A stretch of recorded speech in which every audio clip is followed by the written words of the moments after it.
Bom,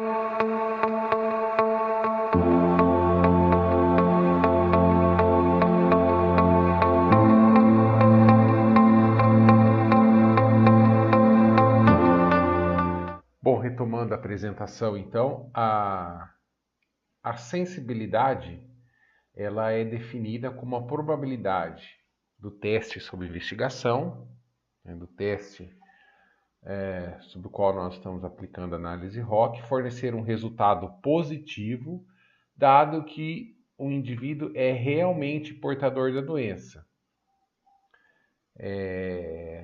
E a especificidade é definida como a probabilidade de um teste fornecer um resultado negativo, dado que o indivíduo está livre da enfermidade. Dentro do contexto médico, eu acredito que os melhores exames diagnósticos são os mais sensíveis, ou seja, os que têm mais sensibilidade, que é, né, a probabilidade, então, de classificar o indivíduo positivo ou doente, né, como um indivíduo de fato doente, ok? Existem, então, fórmulas para cálculo da sensibilidade e da especificidade. Então, aqui nós temos a tabela que a gente chama de matriz de confusão. As possibilidades, então, de classificação é de positivo ou negativo, como estou mostrando aqui para vocês. Aí a gente pode ter as possibilidades, então, de verdadeiros positivos, aqui em português, né? VP, falsos negativos, FN, falsos positivos e verdadeiros negativos. Então, só as variáveis aqui, elas estão escritas em português. E a sensibilidade, então, é o número de verdadeiros positivos dividido pela soma verdadeiros positivos mais falsos negativos. E a especificidade é o número de verdadeiros negativos dividido pela soma falsos positivos mais verdadeiros negativos. Essa tabela, essa matriz, na verdade, ela é chamada de matriz de confusão. Os comentários desses slides eu já fiz, então eu vou passar um pouco para frente. Bom, então, aqui na verdade eu vou apresentar como a curva ROC ela é calculada, mas obviamente que vocês especificamente não precisarão fazer os cálculos da curva ROC, né? Existem diversos softwares que fazem o cálculo da curva ROC, da área sobre a curva ROC, e a gente vai aprender a utilizá-los na sequência. Inclusive o software que a gente utiliza nessa aula, que é o software R, tá? Então tem vários pacotes já disponíveis para o R que fazem essa análise ROC. Mas eu vou explicar, né, apenas para conhecimento de vocês, mas isso não é uma coisa que é exigida que vocês saibam como calcular, ok? Bom, a curva ROC ela é calculada, então, movendo aquele limiar para a direita ou para a esquerda dentro daquela distribuição, como nós analisamos nos slides anteriores.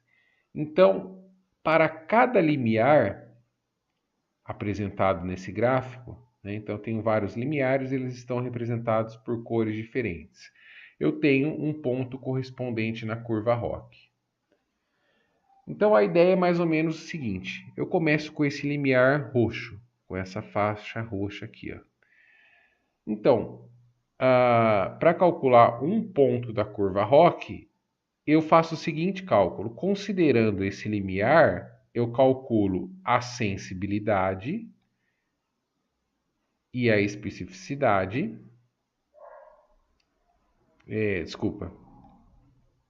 Eu calculo, né, a taxa de verdadeiros positivos, que é a sensitividade, e a taxa de falsos positivos, que é 1 menos a especificidade, ok? Então, eu tomo então esse limiar como referência e faço o cálculo dessas variáveis.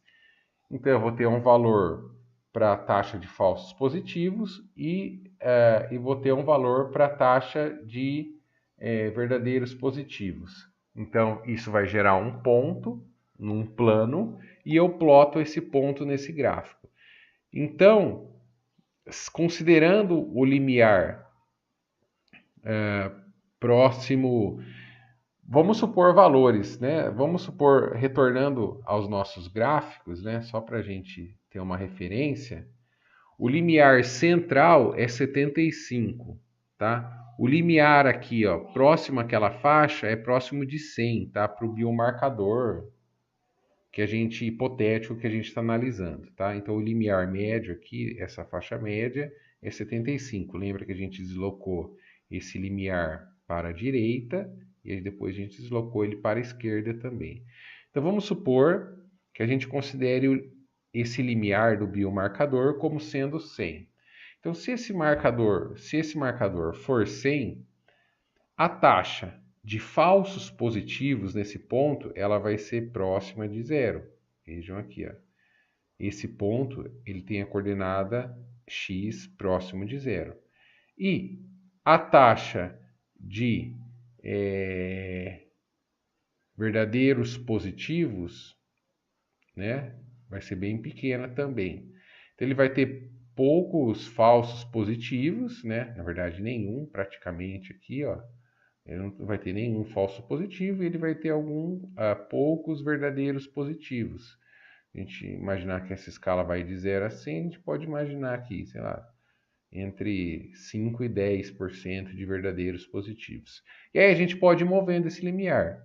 Esse ponto azul, vejam que a gente vai aumentar já a taxa de verdadeiros positivos. Olha, tem toda essa região aqui que são verdadeiros positivos, mas eu vou ter alguns já falsos positivos. Vejam aqui, ó, que ele já está interceptando essa distribuição das pessoas não doentes. Ou seja, essas pessoas aqui, ó, que estão nessa região, elas são não doentes, mas elas vão ser classificadas como doentes. Então, eu já tenho uma taxa de falsos positivos, já é um valor diferente de zero. E eu vou movendo esse limiar, então esse ponto azul corresponde a esse ponto amarelo corresponde a esse ponto, o traço verde corresponde a esse ponto, e assim por diante eu vou construindo a curva ROC. Obviamente que o ideal é que a gente atingisse um ponto próximo de onde o mouse está apontando aqui, né? Que existisse um ponto em que a gente tem 0%, né? Imagine o ponto onde o mouse está colocado. Esse ponto no eixo X ele tem o valor de 0, ou seja, a gente tem uma taxa de 0% de falsos positivos e a gente tem uma taxa de 100% de verdadeiros positivos. Esse é um teste perfeito, um exame perfeito, diagnóstico perfeito. E isso é muito difícil dentro da medicina, né? Bom, então, uma curva ROC que se aproxime desse ponto, um teste diagnóstico, né, cuja curva ROC se aproxime desse ponto, né, dessa extremidade do gráfico, é um exame praticamente perfeito. Ao ponto que, se essa curva ROC, né, lembrando que eu traço todos esses pontos e depois eu passo uma linha, uma curva que une esses pontos, que é essa linha vermelha. Essa é a curva ROC, ok? Se essa curva estiver próxima desse ponto, é um bom teste diagnóstico. Se ela estiver distante desse ponto, ela é um teste diagnóstico ruim, ok?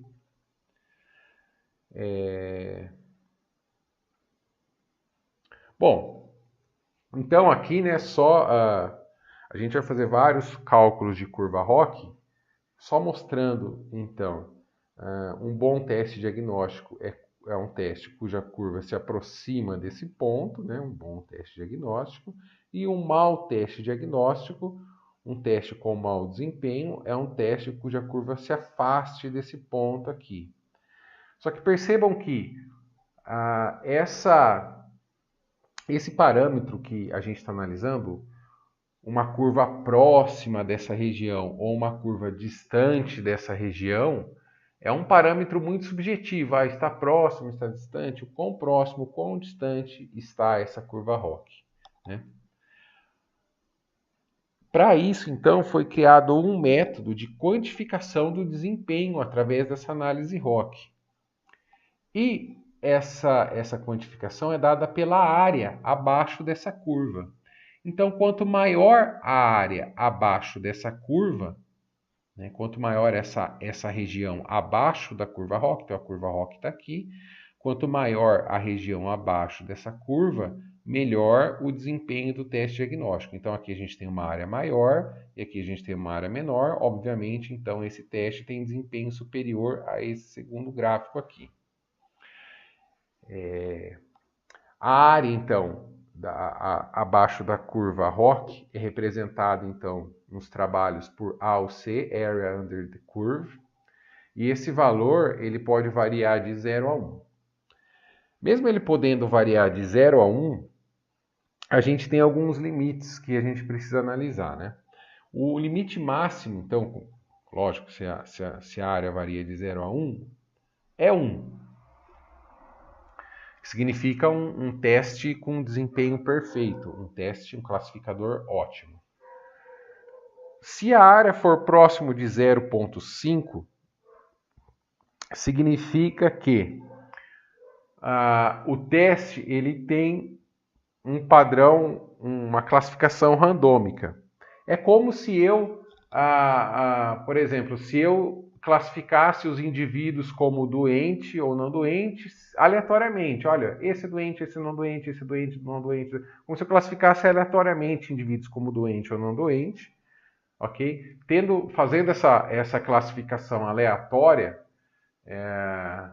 eu vou ter um desempenho. Se eu fizer essa classificação aleatória e calcular o desempenho dessa classificação aleatória, o valor vai dar próximo de 0,5.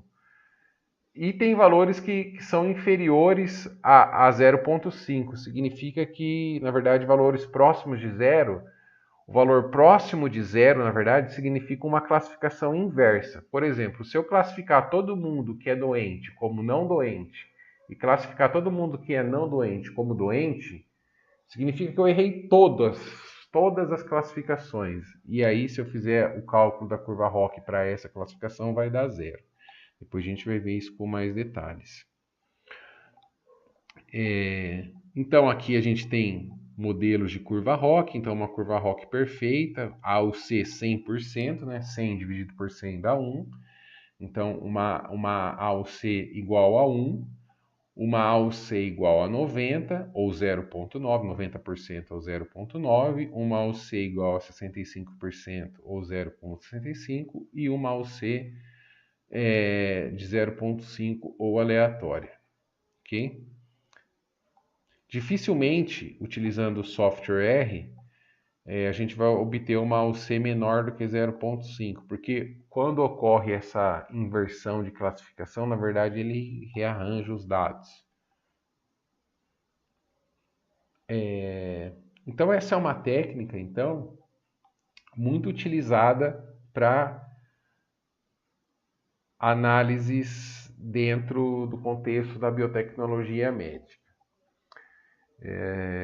Então eu expliquei detalhes conceituais sobre a curva ROC e a AUC, que é a quantificação então, da análise ROC, que permite então avaliar a performance através de um dado quantitativo numérico, né, que varia de 0 até 1 da performance da curva ROC.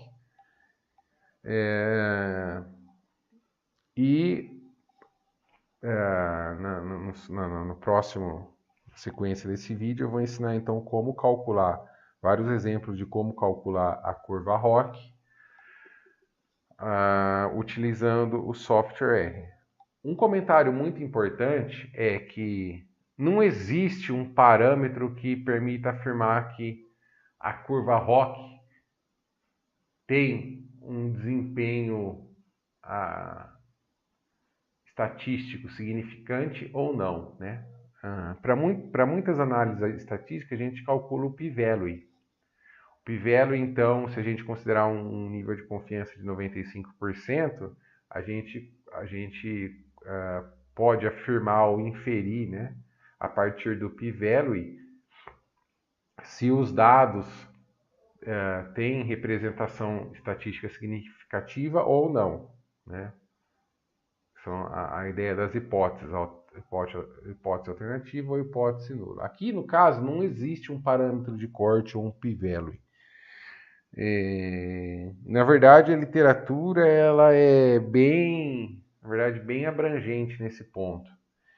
Eu costumo pensar da seguinte forma, né? Se a gente pensar que a área abaixo da curva com 100%, né? Ou seja, igual a 1 é um diagnóstico perfeito e a área abaixo da curva com valor de 50% ou 0,5 é um teste randômico, eu costumo dizer, eu costumo, na verdade, a admitir que um bom teste diagnóstico ele tem que ter, então, uma performance pelo menos acima da média entre 50% e 100%. Ou seja, eu normalmente nos meus trabalhos assumo que um bom classificador, um bom teste diagnóstico, ele tem desempenho cuja área da curva ROC é acima de 0,75, com área, né? Desculpa, acima não, com área sob a curva ROC de 0,75, ok? Esse é o valor que normalmente eu assumo nos meus trabalhos.